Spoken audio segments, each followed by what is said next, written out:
ಕೆಲಸ ಇಲ್ಲ, ಸಂಬಳ ಇಲ್ಲ, ಬಾಡಿಗೆ ಕಟ್ಟಿಲ್ಲ, ತರಕಾರಿ ಇಲ್ಲ, ಹಾಲಿಲ್ಲ, ಸ್ಕೂಲ್ ಫೀಸ್ ಕಟ್ಟಿಲ್ಲ, ಮನೆ ಕಟ್ಟಿಲ್ಲ, ಸೈಟ್ ತಗೊಂಡಿಲ್ಲ, ಬಂಗಾರ ಇಲ್ಲ. ಅಬ್ಬಬ್ಬಾ, ಎಷ್ಟೆಲ್ಲ ಸಮಸ್ಯೆಗಳು ಅಲ್ವಾ? ಫ್ರೆಂಡು, ಒಂದು ಹೇಳ್ತೀನಿ, ನೆನ್ಪಿಟ್ಕೊಳ್ಳಿ.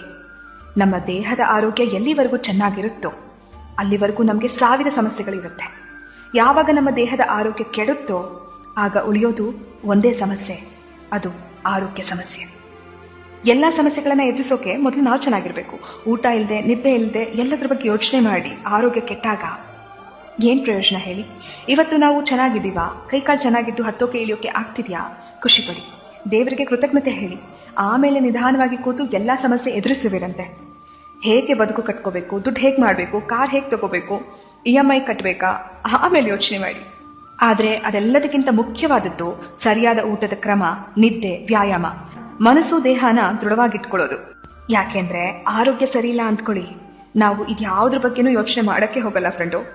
ಮತ್ತೆ ಯಾವಾಗಪ್ಪ ಹುಷಾರಾಗ್ತೀನಿ, ಮೊದಲಿನ ತರ ಯಾವಾಗ ಆಗ್ತೀನಿ, ನನ್ನ ಕೆಲಸ ನಾನೇ ಯಾವಾಗ ಮಾಡ್ಕೋತೀನಿ, ಎಲ್ಲ ಕಡೆ ಯಾವಾಗ ಓಡಾಡ್ತೀನಿ, ಇಷ್ಟಪಟ್ಟಿದ್ದು ಯಾವಾಗ ತಿಂತೀನಿ ಅನ್ಸುತ್ತೆ. ನಿಮ್ಮ ಆರೋಗ್ಯವನ್ನ ಜೋಪಾನವಾಗಿ ನೋಡ್ಕೊಳ್ಳಿ. ನಿಮ್ಮ ದೇಹವನ್ನ ಪ್ರೀತಿಸಿ, ರಕ್ಷಿಸಿ, ಆರೈಕೆ ಮಾಡಿ. ಇವತ್ತು ನಿಮ್ಮ ನಿಯಂತ್ರಣದಲ್ಲಿರೋ ನಿಮ್ಮ ಆರೋಗ್ಯ ಎಷ್ಟು ಅಮೂಲ್ಯವಾಗಿದೆ ಎಂದು ಬೇಗ ಅರ್ಥ ಮಾಡ್ಕೊಳ್ಳಿ.